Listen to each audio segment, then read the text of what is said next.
Aleluya, hermanos y hermanas. ¿Eres de los vencedores? ¿Eres de los vencedores? Qué buena proclamación en fe. No pregunta la canción si quieres ser, dice eres. Requiere una confirmación por fe. Creo, por esto hablo. Amén. Pues esta mañana el Señor nos trae a la última reunión de esta conferencia y vamos a tocar el punto sobresaliente que vimos en la primera reunión, que es la meta de todo. La obra del recobro del Señor es con fin de la segunda venida de Cristo. Entonces, esta última comunión reenfatiza esto de una manera muy particular. Entonces, esperamos y oramos en el Señor, creemos que nos dará esta conclusión apropiada. En nuestro bosquejo, vamos a leerlo, dice: tener valor dispensacional para Dios, a fin de apresurar la venida del Señor y cerrar la era. Vamos a explicar algo más sobre este término, valor dispensacional. Es un término muy particular que el ministerio usó. Probablemente el hermano Watchman Nee fue el primero que usó este término, ayudándonos a ver algo que Dios necesita crucialmente para acabar esta era. Él necesita un instrumento de valor dispensacional. Vamos a ver el primer Romano, hermanos. Pues antes de esto vamos a leer unos versículos en Apocalipsis que serán realmente el punto principal. En Apocalipsis 12, un capítulo divisorio en el libro de Apocalipsis. Los primeros 11 capítulos son una profecía que describe completamente desde el comienzo de la era de la iglesia hasta el fin, toda la economía de Dios. Y los últimos 12 capítulos, desde capítulo 12 hasta 22, o 11, entra en los detalles para que uno pueda enfocarse y realmente entender algo que no está descrito en detalle en los primeros 11 capítulos. Y el primer capítulo en esta revelación detallada se encuentra en capítulo 12. Y vamos a ver este punto que tiene que ver con el cambio de la era a través del instrumento dispensacional que es el Hijo varón. Vamos a leer juntos los versículos 1 y 4 y 5. Apareció en el cielo una gran señal, una mujer vestida del sol, con la luna debajo de sus pies, y sobre su cabeza una corona de 12 estrellas. Estaba encinta y clamaba con dolores de parto en la angustia del alumbramiento. Perdón, hermanos, tenemos que leer el versículo 3 también. También apareció otra señal en el cielo. He aquí un gran dragón escarlata que tenía 7 cabezas y 7 cuernos, y en sus cabezas 7 diademas. 5. Y ella dio a luz un hijo varón. Pastoreará con vara de hierro a todas las naciones, y su hijo fue arrebatado a Dios y a su trono. ¿A dónde fue arrebatado el hijo varón? Al trono. No a los aires, al trono. Vamos a leer ahora los versículos 7 y 8. Después estalló una guerra en el cielo. Miguel y sus ángeles pelearon contra el dragón, y pelearon el dragón y sus ángeles, pero no prevalecieron, ni se halló ya lugar para ellos en el cielo. Seguimos. Y fue arrojado el gran dragón, la serpiente antigua, que se llama el diablo y Satanás, el cual engaña a toda la tierra habitada. Fue arrojado a la tierra y sus ángeles fueron arrojados con él. Ahora vamos a leer los versículos 10 y 11. Entonces oí una gran voz en el cielo que decía: ahora ha venido la salvación, el poder y el reino de nuestro Dios y la autoridad de su Cristo, porque ha sido arrojado el acusador de nuestros hermanos, el que no los acusa delante de nuestro Dios día y noche. Y ellos le han vencido por causa de la sangre del Cordero y de la palabra del testimonio de ellos, y no amaron la vida de su alma hasta la muerte. Para ayudarnos a entender un poco más de quién es este hijo varón, en el versículo 5 dice que este hijo varón va a pastorear con vara de hierro a todas las naciones. Que ahora vamos a capítulo 2, donde dice esta misma frase. 2, 26 y 27.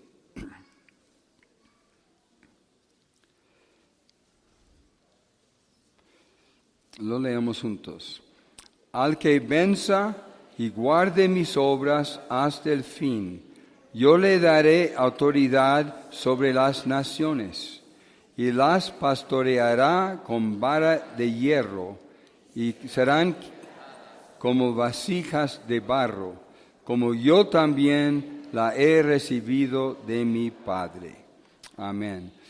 Pues este primer punto en nuestro bosquejo, punto 1 romano, es un puente entre lo que hemos visto del Antiguo Testamento en cuanto a cómo Dios necesitaba y levantó un remanente de su pueblo para cumplir el deseo de su corazón. Dios siempre respeta al hombre y su libre albedrío hasta lo sumo. Desde el huerto del Edén, Dios le dio al hombre libre albedrío. Aquí son dos árboles. Si comes este, te llevará a la muerte. Y no dijo del otro. Pues simplemente estaba diciendo, sin decirlo en palabras claras, no comen de este. No dijo no come de este, pero dijo, si comes de esto, el día que comes morirás. Entonces Dios opera como el Espíritu en nuestros corazones, nos ilumina, nos da inspiración, nos da entendimientos para que podamos decir amén a su mover en nosotros. Él nos respeta a lo sumo, hermanos. Pues esto fue lo que pasó en el tiempo del cautiverio. Fue profetizado que el pueblo de Dios iba a estar llevado a cautiverio y que todos los intereses iban a ser destruidos en Israel. Pero fue profetizado también que este cautiverio iba a durar 70 años y luego iban a regresar. ¿Sucedió? ¿Qué les parece? Sucedió. No son tan fuertes. Yo diría, sucedió en parte. ¿Por qué? La intención de Dios es que todos regresaran, pero solo un remanente regresó. ¿Qué pasó con los demás? ¿Fue la profecía solo para una parte? ¿O fue la profecía para toda la nación? Ciro no dijo, unos poquitos pueden ir, 1 de 100 puede ir, búscalos, cuéntalos, vamos a registrarlos. Él dijo, el que quiera, regrese, edifica la casa de Jehová. Esto fue el corazón de Dios. Él quiere que todos regresaran, pero solo una remanente tenía un corazón dispuesto a pagar el precio. Decir adiós mamá, adiós hijo, adiós hija, adiós nietos, adiós prosperidad babilónica, adiós futuro babilónica. Yo voy a regresar a un lugar donde no se queda nada sino piedras cubiertas con cenizas, para tratar de alguna manera recobrar lo que se perdió. Ellos no eran albañiles, ellos no tenían tal profesión en Babilonia, ellos tienen que regresar con nada, ninguna destreza, ningún conocimiento, ni habían visto el templo anterior. Yo creo que tenían un espíritu despertado. De alguna manera, Dios los reveló. Esto es lo más importante en el universo. Abandona todo y regresa a la buena tierra. Recobra la casa de Dios, recobra el reino de Dios. ¿Por qué? Porque con el tiempo esto va a pavimentar el camino para que yo pueda venir a la humanidad encarnándome en Belén. No era suficiente tener el altar, esto fue el comienzo. El altar produjo la casa produjo el reino y luego la nación fue recobrada. ¿Para qué? Para cumplir la profecía de Miqueas 5:2. En Belén saldrá mi gobernador. Belén no está en Jerusalén, Belén estaba al sur. Y había otra profecía, que en Galilea iba a resplandecer una gran luz. Esta gran luz es Jesús. En otras palabras, Dios tiene que nacer en Belén, tiene que ser criado en Galilea. Dios tiene que recobrar toda la nación de Israel. Él no lo hizo en 70 años, ni en 50 años, tomó cientos de años. Pues lo mismo, hermanos, con el recobro del Señor en el Nuevo Testamento. La iglesia se degradó más que Israel. Si leen en Apocalipsis capítulos 2 y 3, pueden ver la profecía del futuro de la iglesia. Jesús dijo en Mateo 16, 18, yo edificaré mi iglesia, y las puertas del Hades no prevalecerán contra ella. Pero cuando lees capítulo 2 y 3 de Apocalipsis, parece que sí. Parece que sí prevalecieron. Jesús dijo a la iglesia en Tiatira, yo sé dónde moras, dónde está el trono de Satanás. Yo recuerdo la primera vez que yo leí esto y dije, ¿cómo? La iglesia morando donde está el trono de Satanás. Me dejó escandalizado. Y luego dice, y toleras esta mujer, Jezabel, la mujer más sucia en el Antiguo Testamento. La toleras y ella es maestra entre ustedes. Esto se refiere en el tiempo de la historia de la iglesia, más o menos entre 600 años después de Cristo y 1500 años después de Cristo. Cuando la iglesia entró en oscuridad completa, durante el tiempo del oscurantismo, y la Biblia estaba quitada del pueblo y estaba encerrado. Nadie puede leerlo sino los sacerdotes. Pues ¿qué pasó cuando quitas la palabra de Dios del pueblo de Dios? Entran en total corrupción y oscuridad. Y Dios lo toleró 1000 años. Nuestro Dios es real, pero Él trabaja lentamente, pero cabalmente, según sus operaciones secretas y escondidas. Pero un día no lo toleró más. Yo amo esto respecto a Dios. Parece que no hay Dios y de la noche a la mañana algo suceda, como sucedió en la Unión Soviética. Había un sacerdote que se llamaba Martín Lutero. Él era un sacerdote sincero. Y algo le agonizaba. 2 cosas le agonizaban. Uno era sus pecados.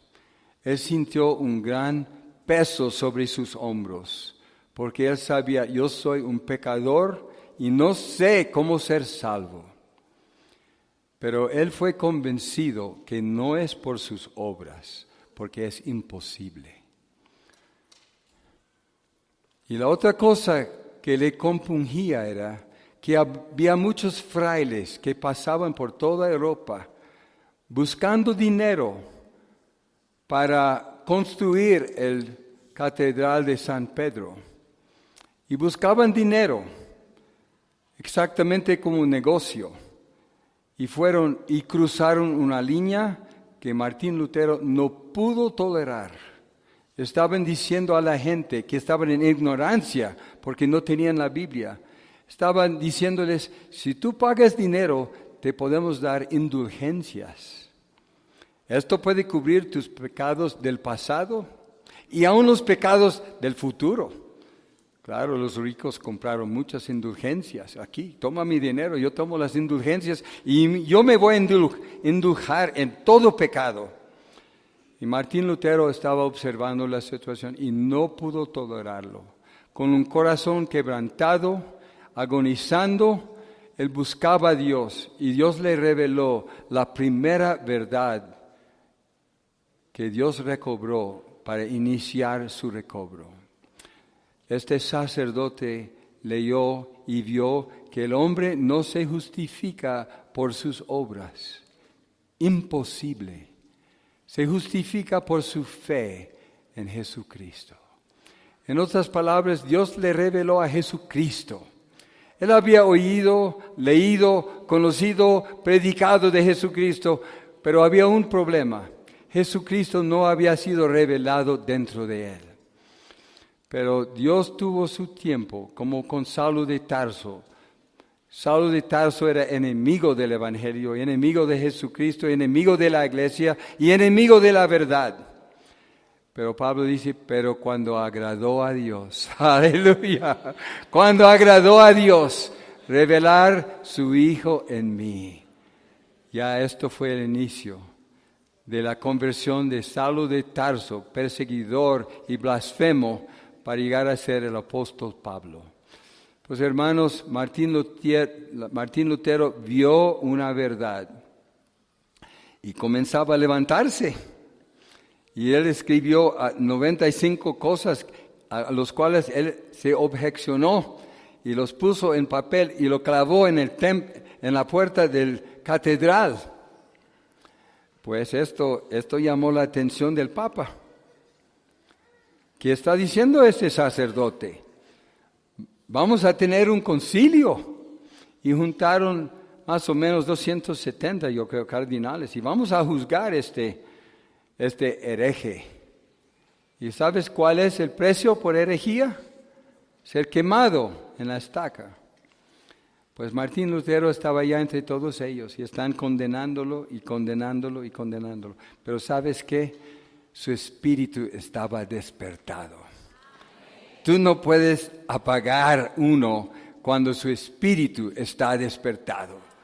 Ni los leones lo hicieron en el primer siglo, Ni espada, ni llamas. Nada pudo apagar el espíritu del pueblo de Dios cuando está despertado. Él escuchó todo. Solo tienes que decir, renuncio lo que había dicho y sales libre. Él no pudo renunciar. Él dijo más bien, si ustedes con un denuedo apropiado, si ustedes me pueden convencer por la palabra de Dios que estoy equivocado, yo me renuncio, yo me arrepiento.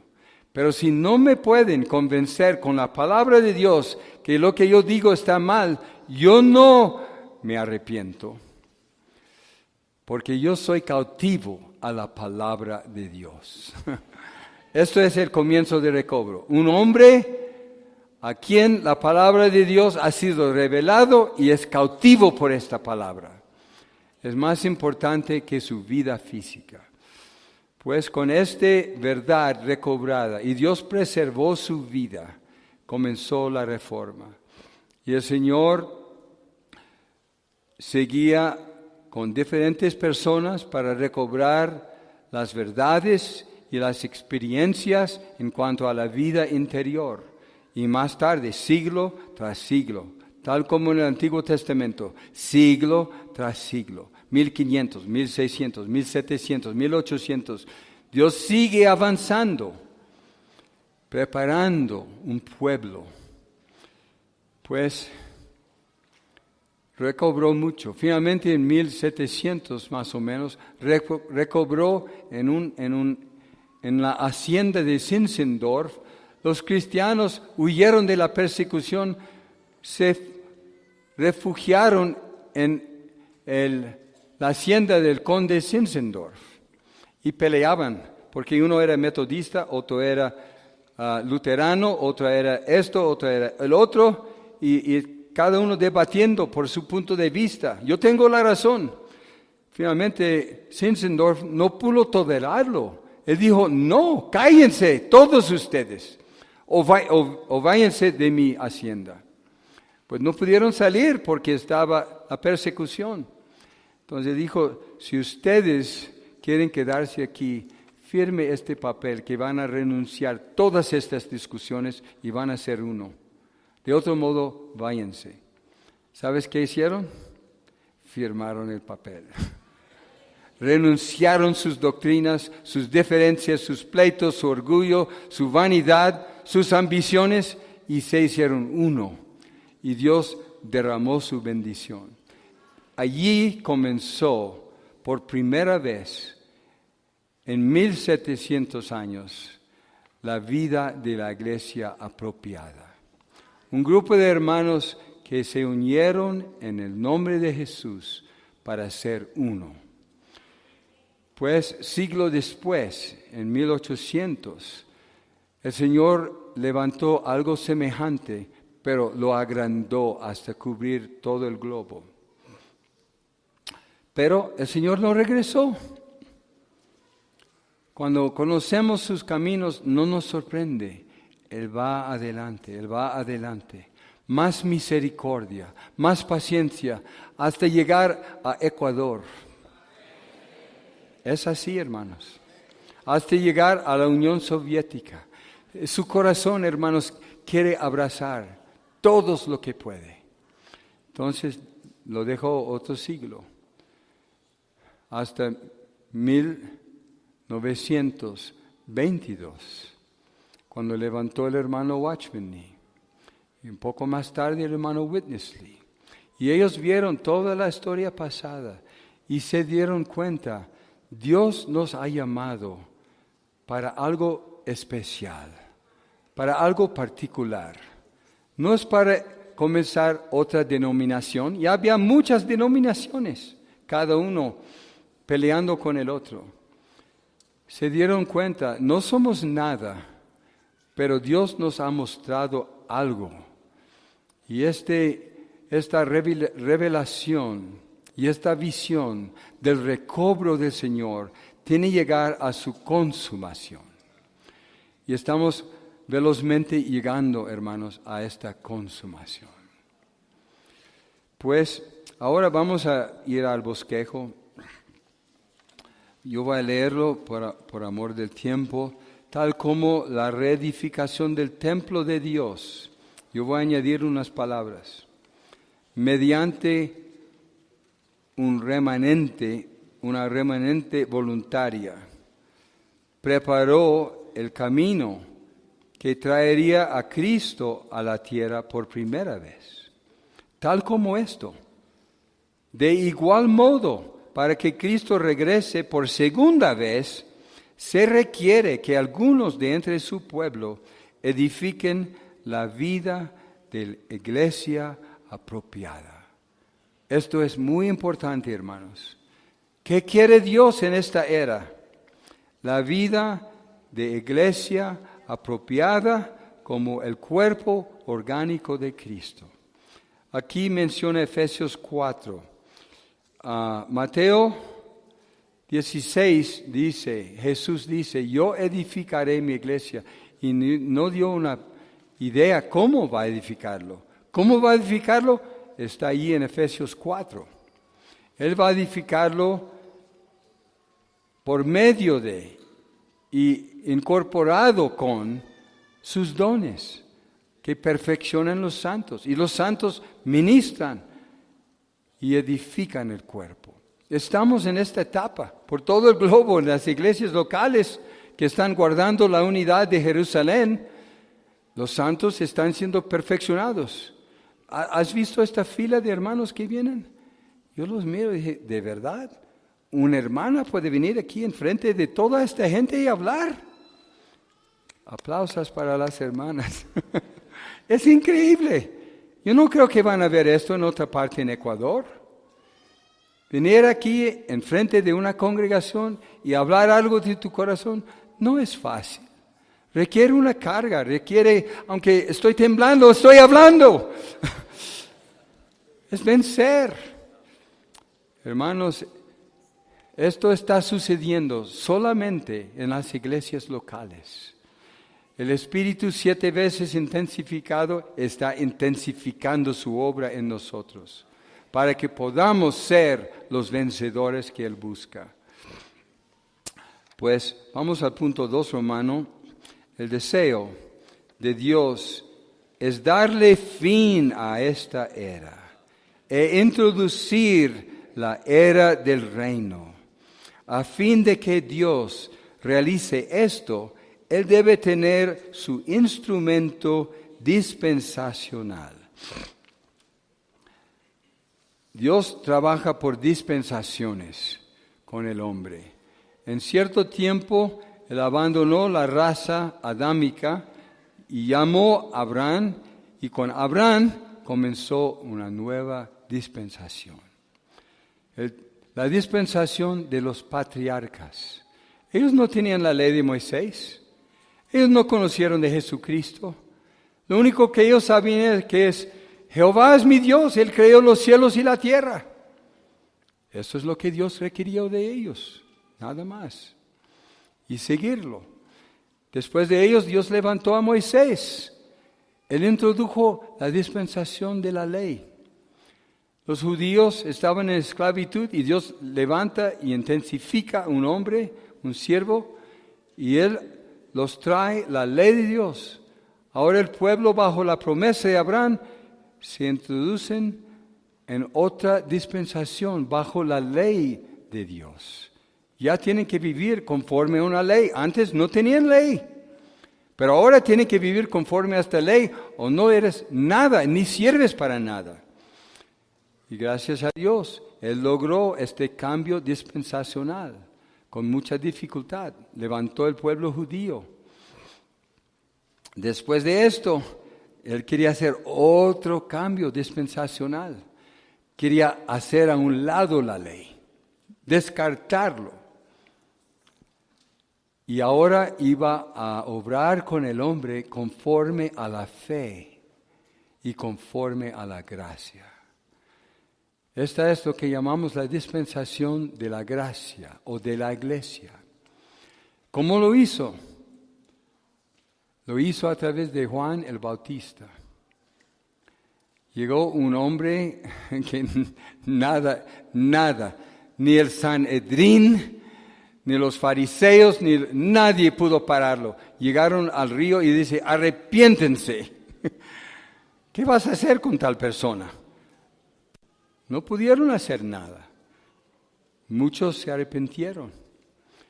Él preparó el camino para Jesucristo. Cuando vino Jesucristo y llegaron a Él dijo, arrepiéntense. Golpe 2, y más se arrepintieron. Y luego Él fue a la cruz. Pues antes de ir a la cruz llamó 12.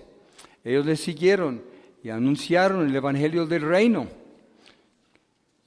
Y luego Él fue a la cruz y resucitó como el Espíritu vivificante. Y entró en los 12, y entró en los 120, y logró cambiar la era y la dispensación en el libro de los Hechos. Ya con mucha dificultad logró introducir la era de la fe, la era de la gracia, la era de la iglesia. Pero antes de la era de la iglesia y la eternidad futura hay otra dispensación que se llama la dispensación del reino. Esto es lo que Dios quiere hoy. Él está esperando. El Señor Jesús está en el trono intercediendo. Los 7 espíritus de Dios intensificados están operando en toda la tierra habitada para levantar este instrumento dispensacional para cambiar la era. Pues con esto vamos a ir a una página que tengo aquí. Si no han leído La Iglesia Gloriosa, cuando yo leí este libro, en el principio no entendí nada. Y luego oré y dije, Señor, si hay algo en este libro para mí, revélamelo. Y una noche, a las 2 de la mañana, yo estaba estudiando. Y yo sabía que tenía que estudiar toda la noche. Y yo me dije, pues, mis ojos están rojos, estoy cansado, yo voy a tomar un receso de 15 minutos. Y yo saqué este libro de mi escritorio y dije, yo quiero leer. Y dice, ¿qué dice Watchman Nee sobre este hijo varón? Esto me interesó. ¿Qué es el hijo varón? Y fue arrebatado al trono y dije, yo nunca oí de este arrebatamiento, no me dijeron de esto en la religión. Y yo tenía interés y yo quería leer del hijo varón, está en medio del libro. Pues yo comencé a leer y mi receso llegó a 15 minutos, y luego 1 hora, luego 2 horas, y 3 horas, y 4 horas. Y a las 6 de la mañana terminé de leer el libro y me arrodillé y me consagré al Señor. Yo dije, Señor, ya mi vida está arruinada. Yo no sirvo para nada más excepto participar contigo en cerrar esta era. Hermanos, yo espero que haya tal reacción en ustedes, que sus futuros sean arruinados. Que lo único que nos espera es el arrebatamiento del hijo varón. Cuando Watchman Nee era joven, él tenía en su escritorio un letrero pequeño de madera y dijo, o seré arrebatado o seré martirizado. Él estaba claro desde su juventud. Su vida fue para esto. O es que yo voy a ver al Señor en su segundo regreso, o yo voy a morir dando mi vida para introducir su segundo regreso. Pues yo quiero leerles un poco de lo que dijo Watchman Nee en la cumbre de su ministerio. En la página La Iglesia Gloriosa, página 85, dice, el principio del hijo varón. Las Escrituras enseñan que este hijo varón pastoreará con vara de hierro a todas las naciones. Este es el propósito de Dios. La obra de la iglesia consiste en retirar el poder de Satanás. ¿Crees que los cristianos en Ecuador saben esto? El propósito de Dios, la obra de la iglesia consiste en retirar el poder de Satanás y en introducir el reino de Dios. La iglesia que Dios desea debe tener la característica de Abigail, la de cooperar con Cristo. No obstante, ya que la iglesia no ha cumplido el propósito de Dios y ni siquiera conoce este propósito, ¿qué puede hacer Dios? ¿Va a abandonar su deseo? La iglesia fracasó, Israel fracasó, la iglesia fracasó. Ahora, ¿qué va a hacer Dios?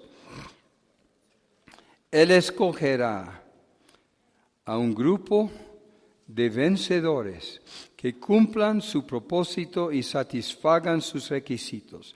Este es el principio del Hijo varón. Ya pueden entender este principio.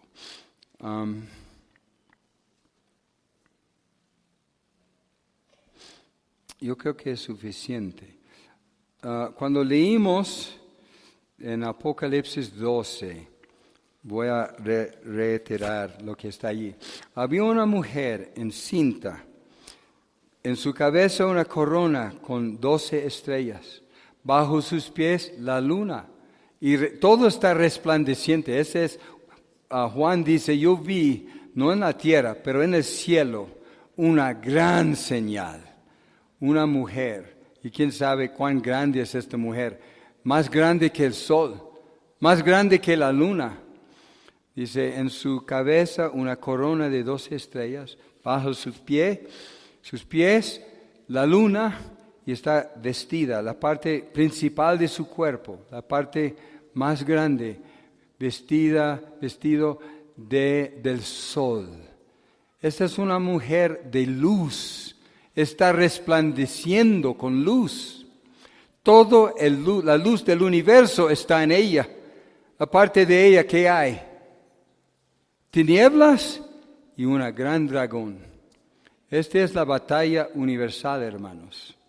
Esta mujer no representa María. Ella es parte de la mujer. Esta mujer no representa Eva. Eva es parte de esta mujer.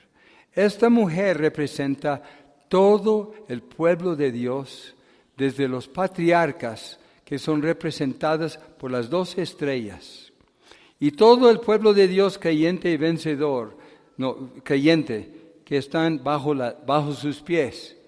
¿Cómo puede decir que Israel está bajo sus pies?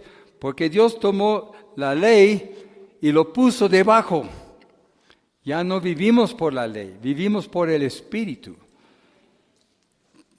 Pero durante el tiempo, la época, la dispensación de la ley, había algunas personas muy sinceras con Dios. Ellos eran, que como Daniel dice, los que tienen perspicacia, brillarán como el sol. Había algunos que resplandecían como la luna con luz. Pero la parte principal no son las patriarcas ni los israelitas que tenían la ley. La parte principal es el sol. Esto representa la era de la iglesia. Los creyentes neotestamentarios con Israel, ¿cuántos crees que estaban allí cuando Tito destruyó el templo por segunda vez? Tal vez 2, 3 millones, 4 millones. ¿Cuántos cristianos hay en Ecuador hoy? Cuando yo estaba en México hace unos años, había una encuesta y tenían contados más de 12 millones de cristianos renacidos. 12 millones, solo en México. En África hay un gran número de cristianos. El número, hermanos, alcanza cientos de millones de creyentes en Jesús. Esto es como la mujer resplandeciendo con el sol. Pero ¿sabes qué? Esta mujer resplandeciente no cumple el propósito de Dios adecuadamente. Sí tiene luz, tiene un testimonio, pero no cumple lo que Dios necesita. ¿Para qué? Para retirar el poder de Satanás.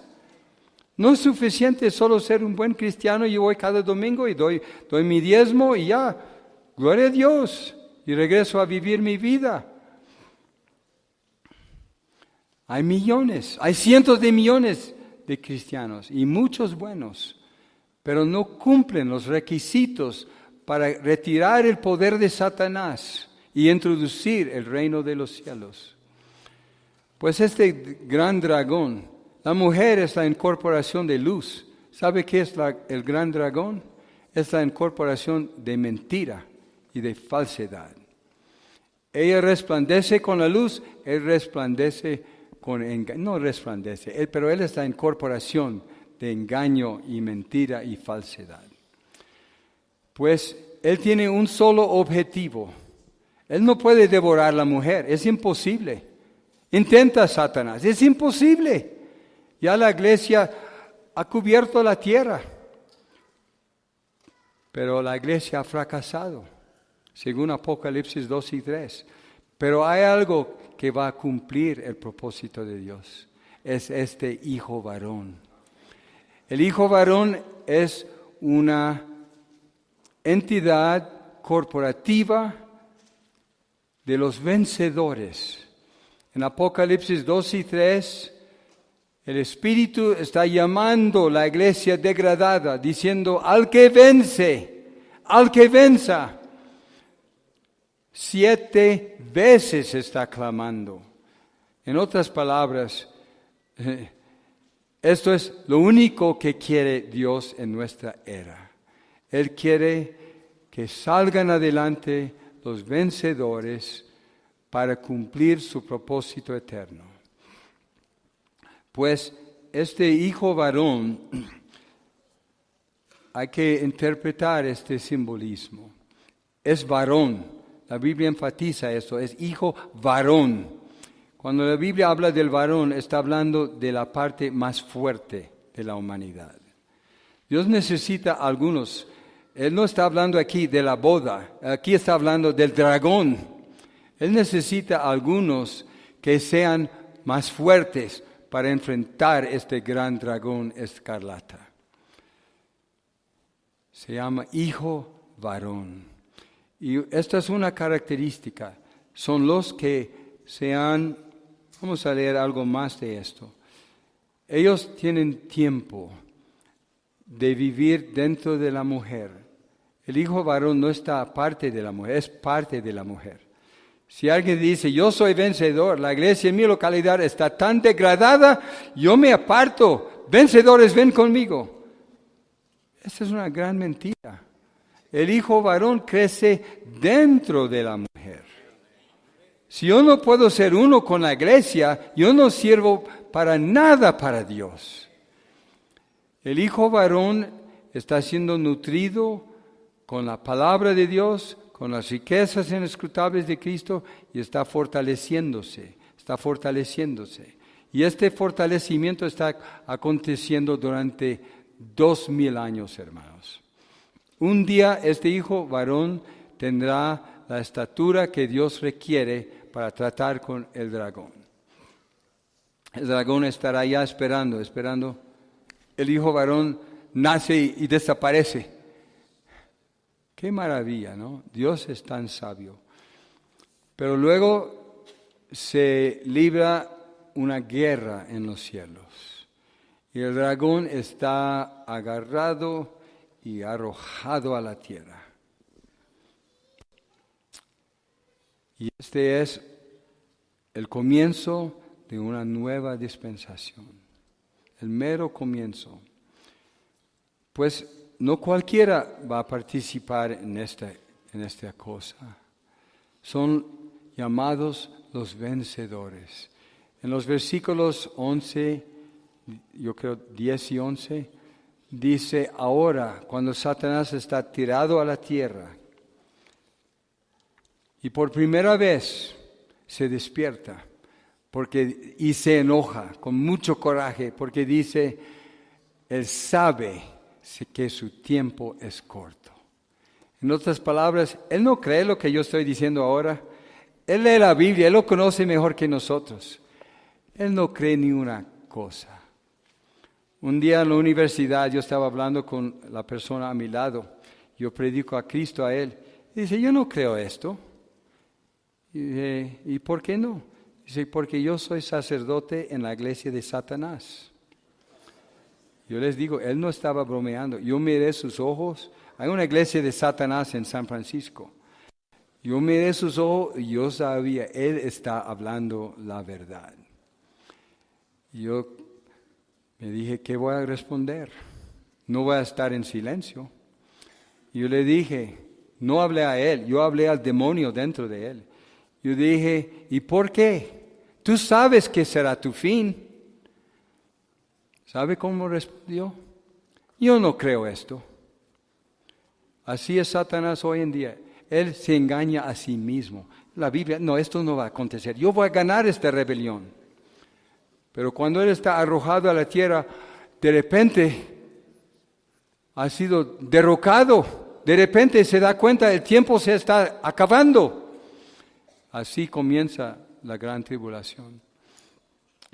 Yo digo esto, hermanos, con tanta énfasis, porque no estamos hablando cosa ligera. Estamos hablando el empeño que tenemos que desempeñar. Dios quiere cambiar la era y necesita los vencedores. Voy a leer un poquito más para que entendamos mejor. Vemos el mismo principio cuando el pueblo de Israel regresó del cautiverio. Originalmente Dios prometió que después de 70 años de cautiverio, el pueblo de Israel regresaría y recibiría de nuevo la tierra. No obstante, no todos regresaron, solo una minoría dirigida por Esdras, Nehemías, Zorobabel y Josué volvió para construir el templo y la ciudad de Jerusalén. Sin embargo, escucha esto, es muy importante. Sin embargo, lo que hicieron fue tomado en cuenta y sirvió para toda la nación de Israel. Fue considerado como el recobro y el regreso de toda la nación. Ellos no se consideraron superiores, ellos se consideraron normales. Dios abrió la puerta para salir de cautiverio y cooperar con Él para construir su templo, su casa, su reino, para que Cristo venga la primera vez. Ellos dijeron, ¿cómo no puedo responder? Sería insensatez. Esta es la oportunidad de mi vida, yo voy a responder. Los demás se quedaron en Babilonia. Pues hermanos, hoy en día, ¿dónde está la iglesia? ¿Crees que está en Jerusalén o la iglesia universal está en Babilonia? Según las estadísticas, hay más de 1,000 millones de cristianos y católicos en la tierra. ¿Creen que están en Jerusalén con el altar, con los cimientos, con la casa, con el reino, sin levadura, sin contaminación, purificados, educados, reconstituidos, participando con el Señor? ¿Es así? Yo diría imposible. Hasta un ciego puede ver que no es así. Pues Dios está llamando. Esta mañana Dios está llamando por vencedores. En capítulo 2 y 3 de Apocalipsis menciona al que venciere. Dice, haz esto, haz el otro. Hay más de 10 cosas que dice. Guarda tu primer amor. Abandona las enseñanzas de los Nicolaitas y de Jezabel y de Balaam. No sea tibio. Él habla de como 10 o más cosas que él quiere de los vencedores. Pero en Apocalipsis 12, él lo reúne en 3. Él lo hace, es como resumen de los 10. Aquí son 3. Y yo quiero fijar nuestra atención en estas 3 cosas. En Apocalipsis capítulo 12, El Señor lo hace más sencillo. Solo 3 cosas. Es el resumen. Dice en versículo 11, en 10 dice: ha sido arrojado el acusador de nuestros hermanos, el que los acusa delante de nuestro Dios, día y noche. Yo no creo que está diciendo simplemente día y noche, todo el tiempo. ¿Cuántas veces te has despertado en la noche con un dedo acusador en tu conciencia? Yo creo literalmente es día y noche. Satanás tiene una sola carrera hoy en día. Su carrera es acusar a los hijos de Dios. Pero ellos le han vencido. Ellos son los vencedores. Y aquí nos da el secreto sencillo de cómo ser un vencedor. Un vencedor no es un super cristiano. Un vencedor es un cristiano normal, que se aferra a la salvación de Dios, que se aferra a la provisión de Dios y se pone firme en base de esto. Esto es lo que produce uno que es vencedor. Entonces aquí dice: ellos le han vencido, el acusador de los hermanos, por 3 cosas. Por causa de la sangre del Cordero. Vamos a comenzar con esto. El apóstol Juan dice en capítulo 1 de Primera de Juan: si confesamos nuestros pecados. Él no dice si ustedes confiesan sus pecados. Aunque él era el apóstol más maduro, tal vez en la historia de la iglesia, él no dijo si ustedes confiesan sus pecados. Él dice si confesamos nuestros pecados.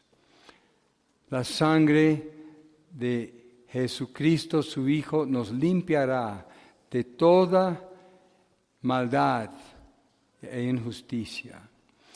Pues hermanos, tenemos que reconocer esto. Andamos en el mundo contaminador, pero no somos del mundo. Vivimos en la carne, aunque somos una nueva creación. Y el pecado está a la derecha y a la siniestra. Tenemos que ser, ¿qué son los vencedores? Son los que conocen aprovecharse de la sangre del Cordero. Ellos no andan con un escudo al Espíritu. Cuando el Espíritu habla, ellos dicen: amén. Perdóname, Señor. Esto era mi carne. Esta palabra no era de Dios, era de mi carne. Y pueden ir hasta sus hermanos y decir también: perdóname. ¿Por qué? Porque no tienen un ego inflado. Aunque tú seas Juan el apóstol maduro, tú no eres más que un pecador salvo por la gracia. Y yo también. Debemos ser aquellos que practiquemos confesar nuestros pecados a Dios con toda sinceridad y a menudo. Los pecados que cometemos contra Dios, confesamos a Dios. Los pecados que cometemos contra los hombres, confesamos a los hombres. Y permitamos que la sangre del Cordero nos limpia de todo pecado. No solo los pecados pasados, antes de ser salvos, pero los pecados que sucedan día tras día en nuestra vida cristiana normal. Pues la primera base de los vencedores es que ellos conocen el Cordero y la redención del Cordero. Esto es su posición, esto es su defensa. La obra de Cristo es su posición, nada más. ¿Quieres ser un vencedor? Afirmámonos en la obra redentora de Cristo. Al final del libro de Cantar de Cantares, en capítulo 8, dice que la amada del Señor fue criada bajo el manzano. ¡Wow! ¡Qué poética! ¿Sabe qué significa esto? El hermano Lee lo interpreta. Dice, esto significa que ella fue criada y levantada. Y en este capítulo, ella está lista para ser arrebatada. ¿Cuál era su crianza? Fue criada bajo el manzano. ¿Qué representa el manzano? La gracia de Dios. Y hermano Lee nos enseñó así. No te olvides, tú no eres nada más que un pecador salvo por la gracia. Los vencedores pueden proclamar, yo no soy nada, gran dragón, ni me baso en nada. Yo soy un pecador salvo por la gracia, redimido por la sangre del Cordero. No hay otra base, hermanos. Si no conocemos esta base, el acusador nos va a tumbar un día, nos va a devorar un día. Pero no es suficiente que conocer esto y creer esto, hay que decir esto. Y ellos le han vencido por la palabra del testimonio de ellos. Debemos ser personas afiladas. Usa esta espada de la... Yo digo a menudo, yo no voy por ahí, Satanás, vete de aquí. Hay que hablarle, hermanos. Si tú no le hablas a él, y sigue hablando a ti. Cuando abrimos nuestra boca y hablamos la verdad de la palabra de Dios, la palabra de nuestro testimonio es la palabra de Dios. Satanás, ¿no sabes que Jesucristo ya te derrotó y tu destino es el lago de fuego? Vete de aquí. Y no estoy bromeando. Si no tiene este libro, búscalo, hermanos. Aquí él habla en detalle qué significa este versículo. Hay que hablar con el diablo audiblemente. Tercero, y no aman la vida de su alma hasta la muerte. Pues, tal como Esdras y Nehemías eran absolutos, los vencedores son absolutos. No son absolutos por su propia fuerza o determinación. Son absolutos porque comen al absoluto. Comen el holocausto. Jesucristo es el único absoluto. Pero si día a día estamos nutriéndonos con el Señor, en su palabra, en las reuniones, en las comuniones, en oración, y yo diría esto, especialmente si no tiene la práctica de orar con 2 o 3, ruega a Dios, dame, Señor, 2 o 3 compañeros o compañeras con las cuales yo puedo ejercitar mi espíritu. Yo puedo ir más allá de mi capacidad personal. El Señor dijo a propósito, si 2 o 3, 2 es suficiente, porque cuando uno ora con otro, tiene que negar la vida de su alma. Tienes que negar tu oración para entrar en la oración de tu hermana. Tienes que dejar de acusarla. Ella está en su mente. Ella no sabe nada. Yo la vi perder la paciencia la semana pasada, hasta chismeó en contra de su marido. Ella está orando y tú estás razonando. ¿Sabes qué estás haciendo? Estás acusando. ¿Cómo puedes orar? ¿Cómo Dios va a contestar? La oración que mueve los cielos son 2 que en realidad son 1. Entonces yo les ruego, si no tienes tal vida de oración con 2 o 3, búscalo del Señor. Esto es lo que fortalece nuestro espíritu. Pues negar la vida del alma es para que podamos estar en la compenetración auténtica del cuerpo de Cristo. Ningún individuo será el vencedor. Yo no sé si en la historia de la iglesia había otro hermano como Watchman Nee, pero el Señor no regresó. Witness Lee una vez dijo que la persona más espiritual que contribuyó más vida a la iglesia en la historia era la hermana señora Guillón. pero el Señor no regresó. Watchman Nee tiene una canción, está en nuestro himnario, él lo escribió, que dice, hay siglos rogando, ven Señor, ¿y por qué todavía no vienes? Y en la última 2 líneas y dice, ven, contesta este clamor corporativo. Él quiere el hijo varón. Ningún individuo califica. Hermanos, necesitamos hacer una decisión esta mañana. Esta canción dice, ¿eres? ¿Cómo vas a responder? Solo vamos a cantarlo. ¿Eres? ¿Eres? Es como si la decisión depende de nosotros. Si nosotros no ponemos nuestra voluntad al lado de Dios, Él no nos puede fortalecer. Dios es todopoderoso, pero la voluntad del hombre tiene que estar puesto, alineado con Dios. Luego Él puede fortalecernos y hacernos lo que no somos, para que podamos cumplir lo que no podemos. Pues esta mañana yo quiero hablar con ustedes de esta manera. Esta mañana no es para pensarlo. Esta mañana no es para soñarlo. Esta mañana es para decidirlo. ¿Eres de los vencedores? ¿Eres de los vencedores? Si eres de los vencedores, pónganse de pie.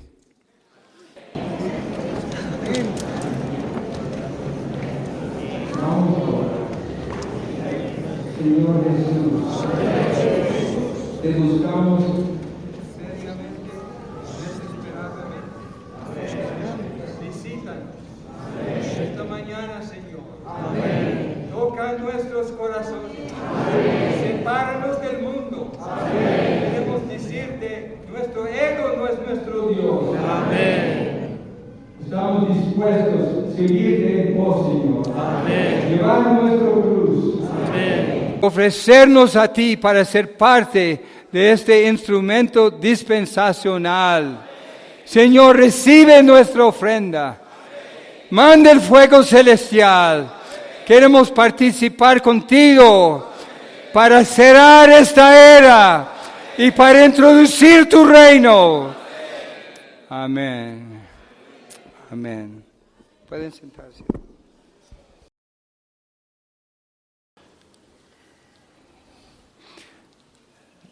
El Señor nos ha abierto su corazón este fin de semana.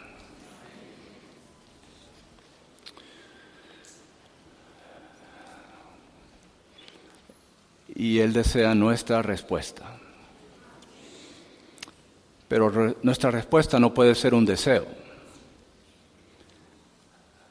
Nuestra respuesta tiene que ser una decisión.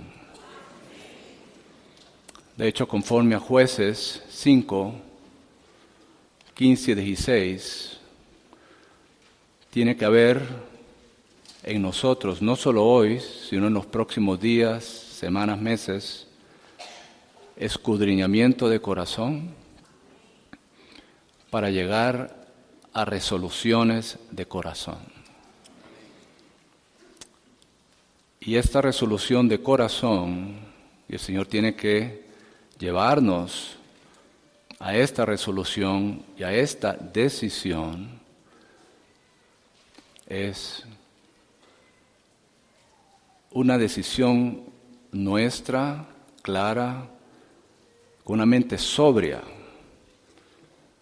pero con un corazón ardiente de hacer la decisión de responder al llamado del Señor, de ser ese remanente que lo traerá de regreso.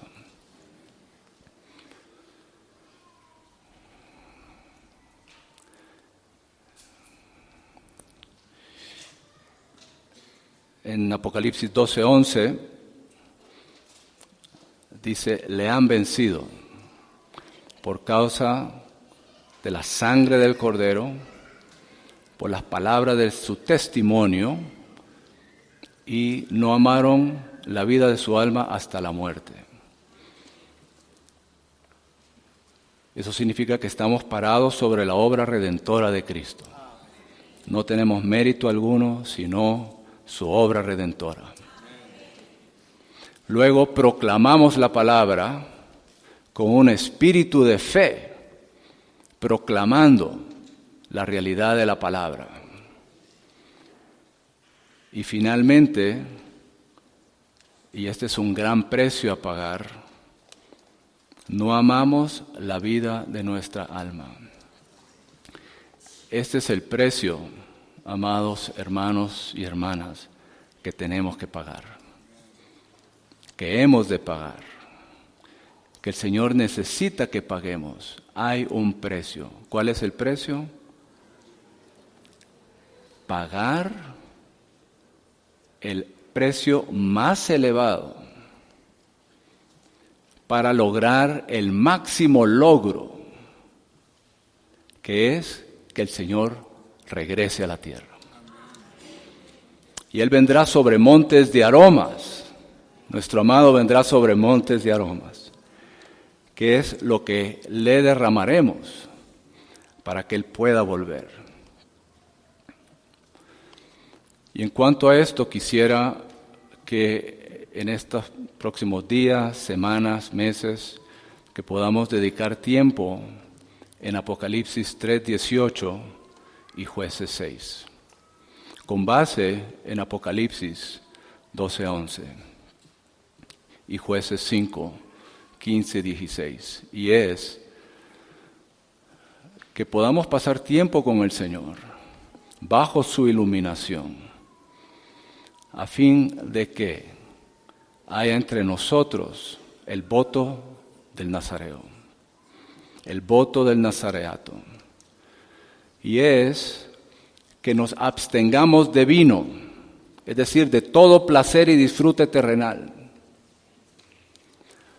Número 2, que no dejemos pasar navaja sobre nuestros cabellos, es decir, que nos sujetamos absolutamente a la autoridad de Cristo como nuestra cabeza y a sus autoridades delegadas. Y número 3, que no nos dejemos contaminar por la muerte, incluso por el afecto natural. Este es un gran precio. Y de esa manera paguemos el precio para comprar oro, que es el elemento divino, Dios el Padre.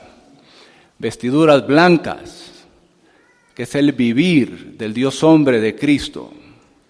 Y colirio para nuestros ojos, que es la unción del Espíritu, para que entonces podamos ver lo que el Señor desea lograr y le podamos entregar al Señor una consagración del aposento alto, una consagración absoluta, para que el Señor regrese, cambie la dispensación, tengamos valor dispensacional y Él pueda traer la era del reino.